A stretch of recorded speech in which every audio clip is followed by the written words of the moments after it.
Looking at Paul's ministry, we looked at, and after that we saw Paul's writing letters,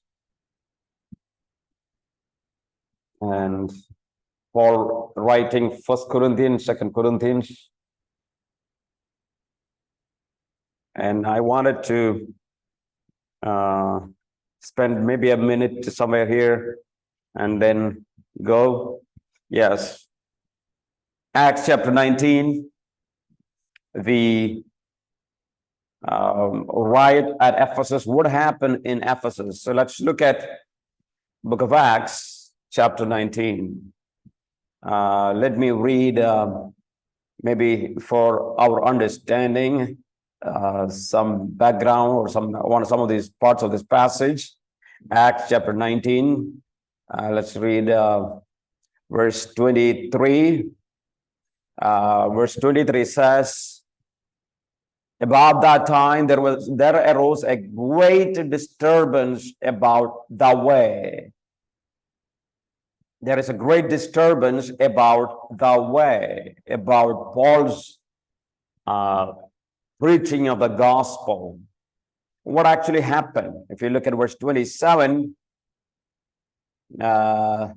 you see that there is really business is going down, and that business of making idols is being affected. So verse 27, we read, there is a danger not only that our trade will lose its good name, but also the temple of the great goddess Artemis will be discredited, and the goddess herself, who is worshipped throughout the province of Asia and the world, will be robbed of her divine majesty. All right, so that is a complaint we see here against Paul's preaching of the gospel. So Paul's preaching had turned many away from the idolatry of the Artemis cult, with the result that the economy of Ephesus was being affected. One profitable business was the making of silver shrines of Artemis. Right there, making of silver shrines was the profitable business. And when the gospel began to touch their income, the silversmiths, led by their guild master, Demetrius, instigated a disturbance they hoped would turn the people against the missionaries and stir up greater devotion for the goddess Artemis, a greater devotion that will result in a greater profits for them. So there is really issue happening in Ephesus. As Paul has started to preach the gospel, many were converted, started to reject this Artemis cult, right? And their livelihood is being affected. So there is a huge revolt happening. So that is what actually happened in verse 27. Now, I wanted to look at one more verse here, that is verse 35. What is verse 35 says? The city clerk quieted the crowd and said, men of Ephesus, does in all the world know that city of Ephesus is the guardian of the temple of the great Artemis and of her image, which fell from heaven. Right? The image which fell from heaven, that is what a verse says. What is this? All right, maybe most of people don't talk about it, but something we need to. What is that? This may have been a meteorite that simply represented the goddess, possibly resembled the goddess, or less likely was carved into the image of goddess. So most probably a meteorite has fallen from sky. Most probably they might have carved into an image, right? And these meteorites became the objects of worship in their cities. So that is what we see. Image fell from heaven. right? And they are guardian of that image. So you see their charge against Paul. And then we see chapter 20 that they are trying to make a plot to kill Paul, right? That's what chapter 20. Then we have Second Corinthians written. I have given the background when it is written, or who is the author, and some of the why this epistle was written, right? Paul's first epistle, why it was written, second epistle, why it was written. So please go through that. And soon after that, you also have the epistle to Romans was written after First and Second Corinthians. I have given the background of Romans as well. Right now, I wanted to focus now into chapter 20, verse 7. Right? 20, verse 7. This is one of the important verses usually we look at. Chapter 20, verse 7. This is what we read. On the first day of the week, we came together to break bread. Right, first day of the week, we came together to break bread. Paul spoke to people, and because he intended to leave next day, kept on talking until midnight. All right, so here Paul coming to Troas, right, and he started to speak. So we have the phrase, came together on the first day of the week to break the bread. So what is that? What is this first day of the week? It is Sunday, right? So early Christians met on Sunday rather than Saturday, the Sabbath. Yes, that's what they have done. Why did they do that? Presumably because Sunday was the day of Christ's resurrection. Yeah. So they started to celebrate Sunday because of the resurrection of Jesus Christ. Yeah, it was a fact that they started to observe Sunday as the day to worship. But unlike us, they met in the evening because Sunday was a work day for Jewish people. The Jewish people usually took a holiday on Saturday, not Sunday. So what happens, because it was a work day, they worked, and Sunday evening they came together to break the bread. And that is the reason we read in this passage, Paul spoke until midnight. So evening they gathered, Paul continued to speak through the night. That is what happening, right, with Paul.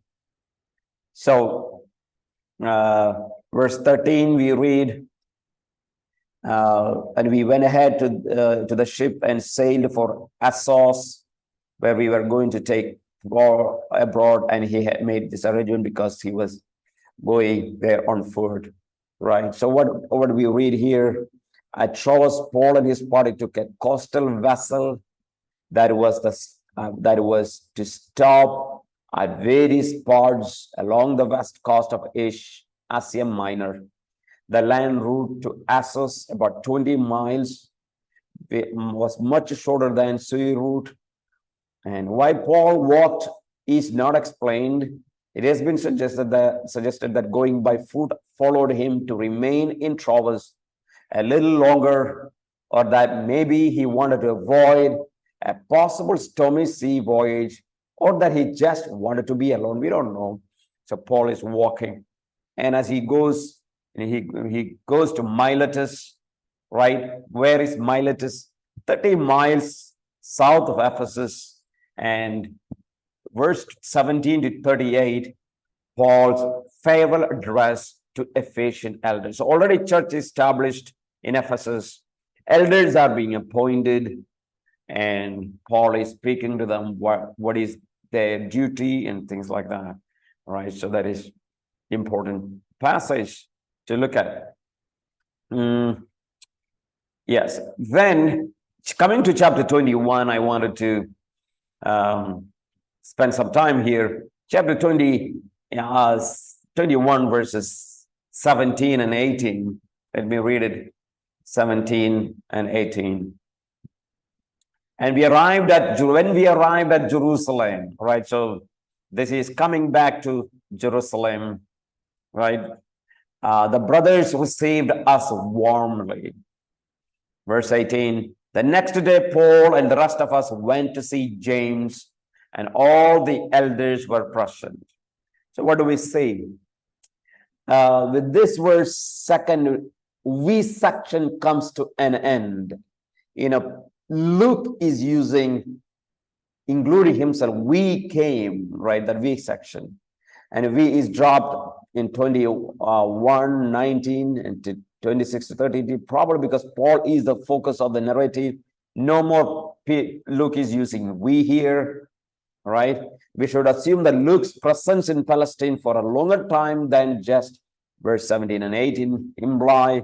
Now they met together, they speak with all the elders of Jerusalem church, right? James and brethren, Paul meets them, talk to them about the ministry, and leaders of churches and missionaries coming together and speaking. Coming to verse 21 of verse 27, as you read verse 27, when 7 days were nearly over, some Jews from province of Asia saw Paul at the temple. Where is that? Jerusalem.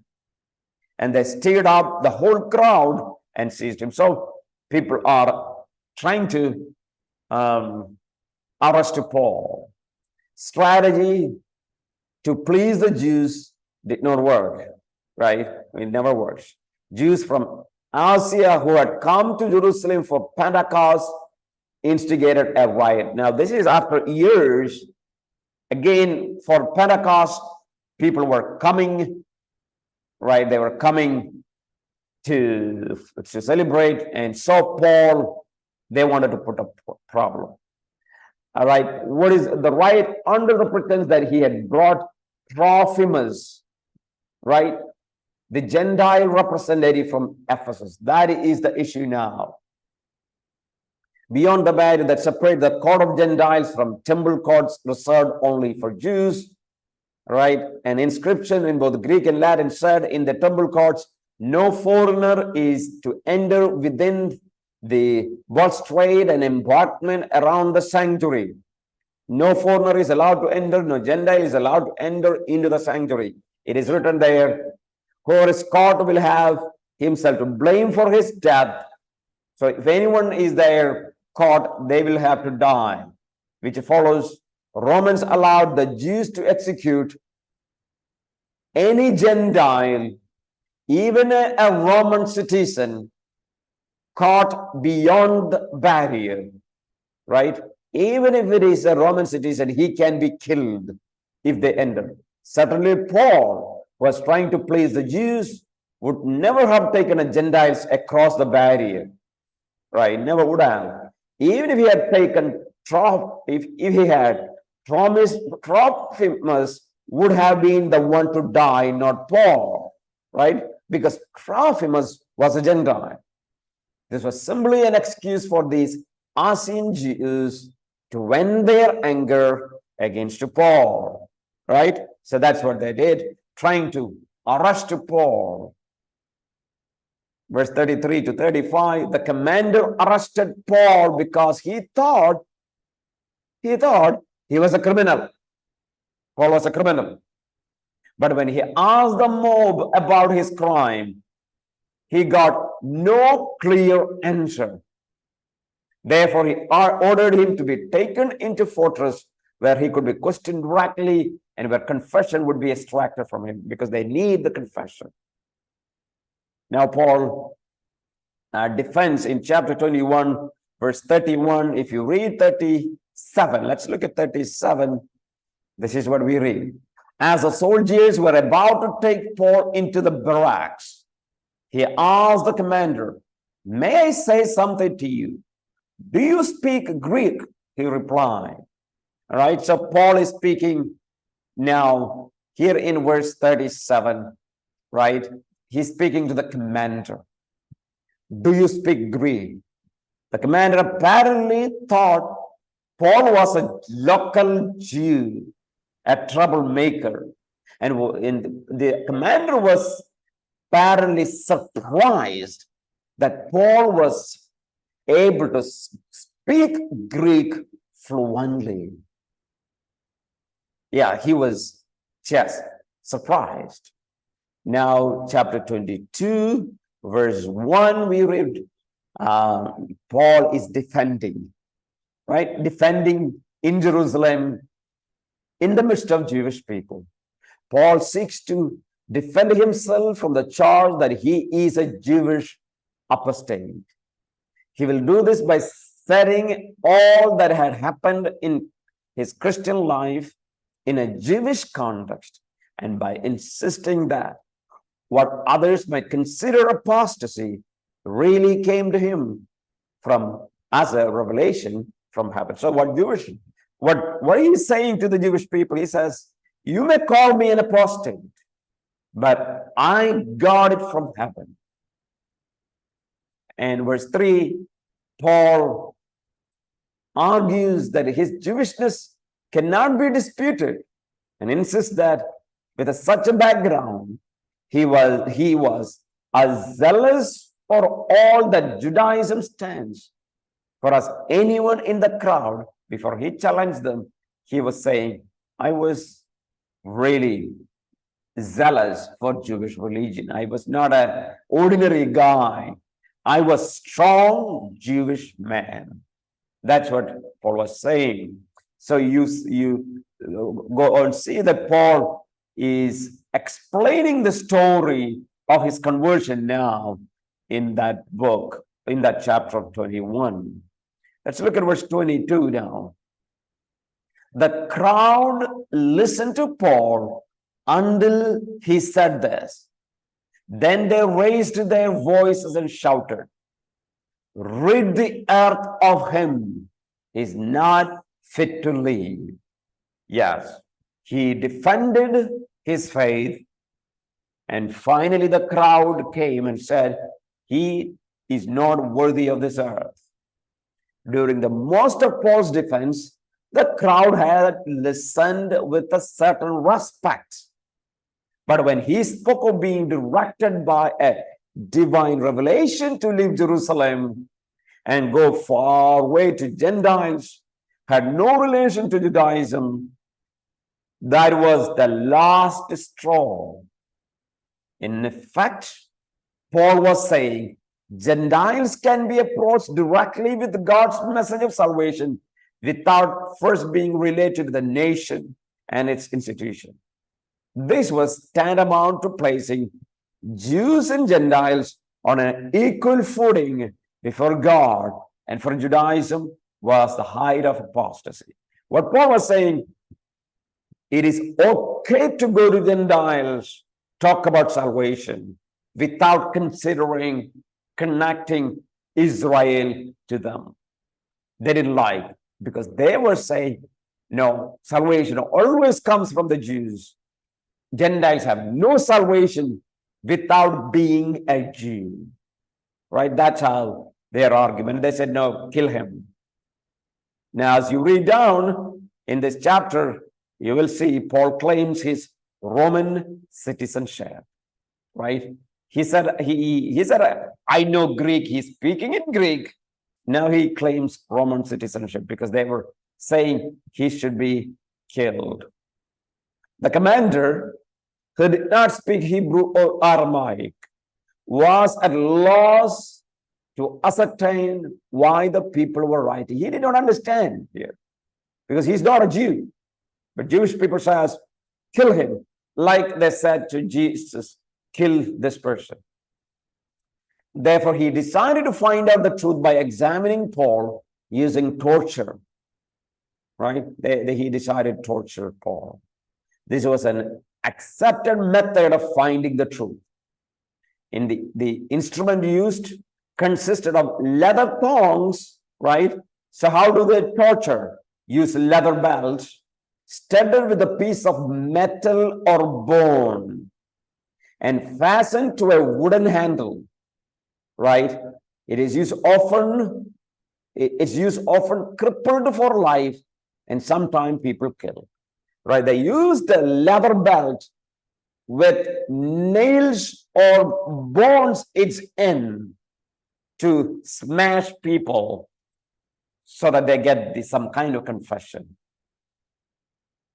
And they hear Paul, now he's talking to this Roman commander, right? That's where the discussion is. Verse 25, Roman citizen.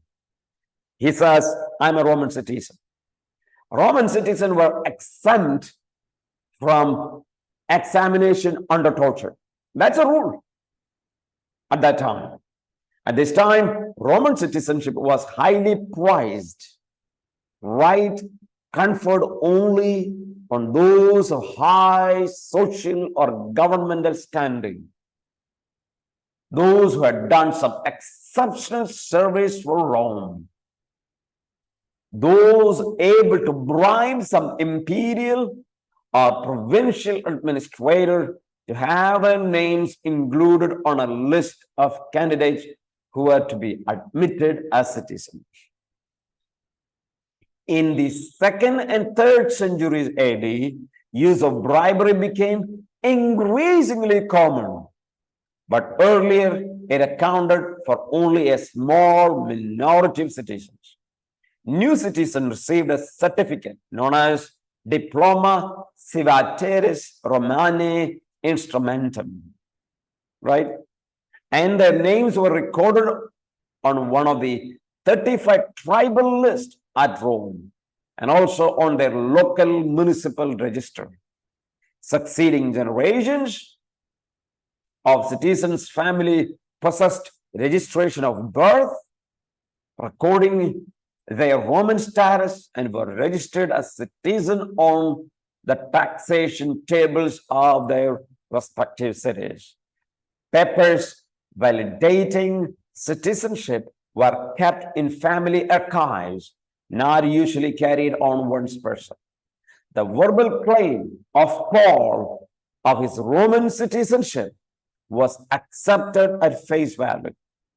Penalties for falsifying documents and making false claims of citizenship was exceedingly stiff, usually death.